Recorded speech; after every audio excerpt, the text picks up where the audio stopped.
Breakfast is known as the most important meal of the day, but how do you know you're getting the most out of it? While some foods will deliver the energy to kick butt throughout the day, others can leave you worse off than if you'd eaten nothing at all. Croissants, scones, muffins, and even the humble toaster pastry are definitely associated with breakfast, but they're far from the best choices to start your day with. Breakfast baked goods like muffins are usually packed with added fat and sugar, which are liable to cause blood sugar spikes. And what's more, certain food myths aren't helping people get a handle on whether having what is essentially cake for breakfast is a good idea or not. While Israeli researchers published work in 2012 seeming to indicate that people could eat chocolate cake for breakfast and still lose weight, the interpretation of the study was widely overgeneralized and misconstrued. As dietitian Melanie McGrice told Honey Coach, "If you go back and look at the details of the original study, the researchers found that eating a larger breakfast, including some desserts if desired, is better than eating larger meals throughout the day. That doesn't mean that you can just replace your whole breakfast with chocolate cake." The same holds true for breakfast pastries, which despite having breakfast in their name, are far from the best choices in the morning. According to the Cleveland Clinic, plain yogurt is a solid breakfast option, as it's jam-packed with calcium, probiotics for gut health, and especially in the case of Greek yogurt, a good amount of protein. However, flavored yogurt is often so packed with sugar that the health benefits are far outweighed by the downsides, turning what looks like a healthy breakfast into something that has a far closer nutritional profile to a dessert like ice cream. Of course, not all yogurts are created alike. Some are worse than others, with offerings from some brands like So Delicious, Trader Joe's, and even Activia containing more sugar than some candy. If you love your breakfast yogurt, opt instead for a no sugar added plain Greek yogurt and add fresh berries for sweetness. The fiber from the berries will keep your blood sugar from spiking, transforming this option from a breakfast no-no into a breakfast yes.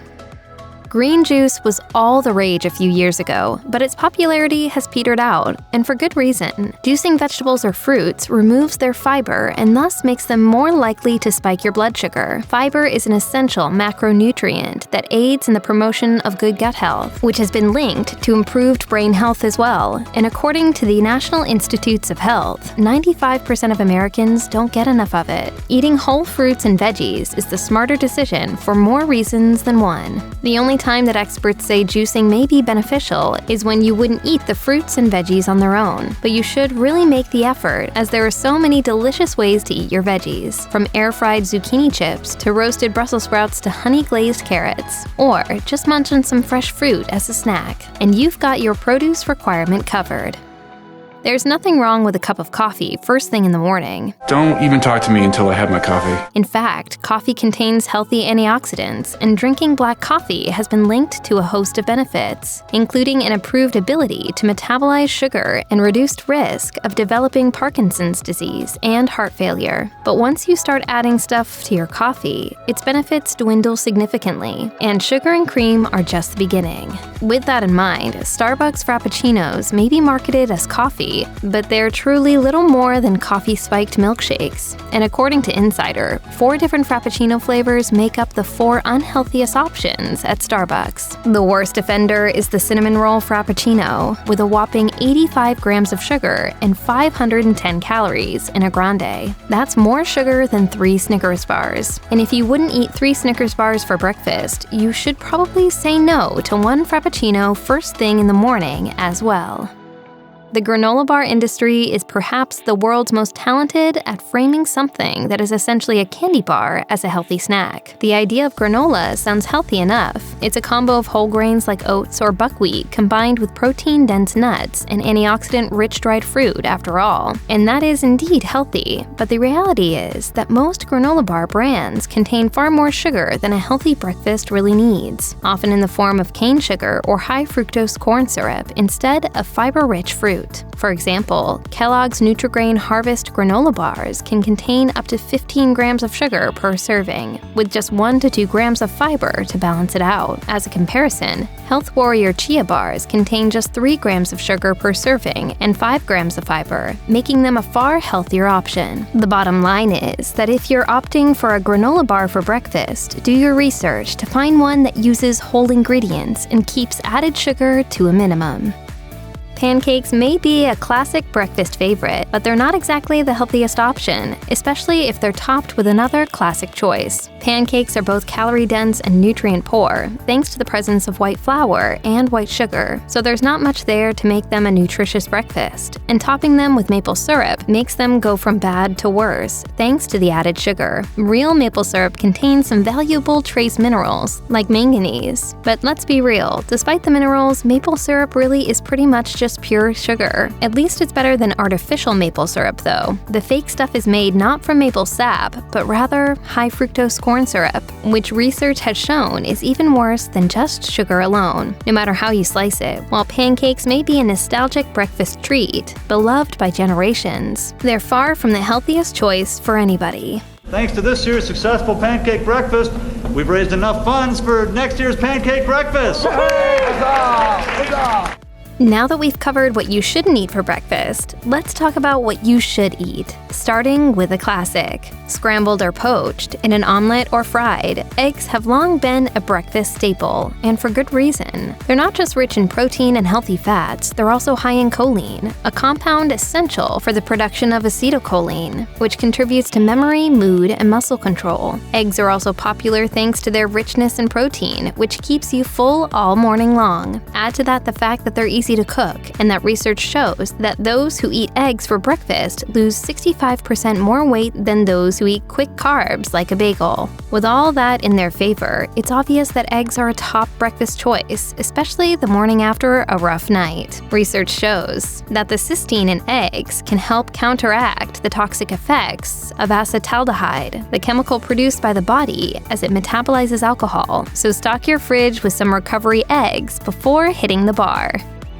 Rich in fiber and beta-glucans, whole grain oatmeal has long been a breakfast favorite. It's clinically proven to lower cholesterol and improve weight management in people with type 2 diabetes, and you can push the power of oatmeal to the next level by pairing it with other foods like antioxidant-rich berries and healthy fat-rich nuts or nut butter, making for a complete and balanced meal. Fat and protein are two macronutrients that keep you full long after you've eaten, and there are also two macronutrients that oatmeal is unfortunately quite poor in by itself. The addition of nut butter keeps you fuller longer, and adding sweetness in the form of fiber-rich fruit will keep your blood sugar from spiking as much as it would compared to a purer sugar source like maple syrup or honey. If you like the idea of a slightly sweet breakfast with protein for staying power, but you also know you just don't have time to make a hot meal before you're out the door, a simple combo of a banana and nut butter might just be what you need. Bananas boast high levels of potassium, fiber, and vitamins B and C. They're relatively high in sugar compared to many other fruits, but when paired with protein and fat, they exhibit far more staying power by keeping you fuller longer. Bananas? Yes. Furthermore, nut butters are loaded with healthy fats, vitamins, and minerals. Plus, each nut offers a different range of nutrients, so it can be fun to change them up. Just keep an eye on their sugar content, which in some brands can yank this food out of the healthy category in an instant. To make your breakfast even more exciting, consider sprinkling the nut butter with antioxidant-rich anti-inflammatory cinnamon, which will add even more flavor and nutrients to your breakfast. A salad for breakfast might sound like a weird idea to a lot of people, but hear us out. There's no inherent reason why we think of certain foods as breakfast foods and others as non-breakfast foods. This brings us to the Whole30 program, a trendy, anti-inflammatory protocol similar to the paleo diet, which is all about the breakfast salad. Whole30 followers have to eat breakfast as a part of the program, but due to the limited foods allowed on the program, they're pretty much stuck with eggs for 30 days straight. So a salad, particularly one that's easy to make, can look like a lovely way to start the day. A simple Cobb salad might feel a bit more familiar in the morning, thanks to the presence of both bacon and eggs, while a tomato and cucumber salad is super refreshing on a hot day. Avocado and corn can join tomatoes in this fresh salad made with loads of summer produce. More adventurous breakfasters might like an omega-3 rich tuna-based niçoise salad, or a sweet and savory salad made with fresh strawberries. Another breakfast option that might seem a bit odd at first is the humble sweet potato. This bright orange root veggie is actually the perfect choice to get your morning off to a phenomenal start. It's packed with nutrients like B vitamins, vitamin C, and beta-carotene, not to mention minerals like iron, calcium, and selenium. More traditional breakfast recipes that feature regular potatoes are easy ways to bring sweet potatoes into your morning routine. Consider using sweet potatoes to make a hash, or home fries to serve with eggs, or roasting them and folding them into an omelet. Or try more modern approaches, like a sweet potato porridge, which is grain-free and perfect for a paleo diet. Or you could opt for sweet potato toast, made by broiling or grilling thin slices of sweet potato and piling them high with mashed avocado, guacamole, or nut butter. Natto is a dish of fermented soybeans that might be hard to stomach for someone who's never tried it, but this Japanese breakfast fave is an incredible source of a healthy bacteria known as Bacillus subtilis. This microbe helps create the ideal conditions for the growth of probiotics to improve digestion, brain function, and even immune response. It's also rich in protein and minerals like manganese, iron, copper, vitamin K, and magnesium. So look past the slightly slimy texture and funky aroma and give natto a try. Natto is traditionally served with white rice and topped with chopped scallions. It also pairs nicely with a topping of poached or fried egg. Once you get the hang of serving natto, you can also add other ingredients to the mix, like toasted sesame seeds for nutty crunch, or even diced creamy avocado, which adds loads of fiber and healthy fats to your morning routine. Check out one of our newest videos right here, plus even more mashed videos about your favorite foods are coming soon. Subscribe to our YouTube channel and hit the bell so you don't miss a single one.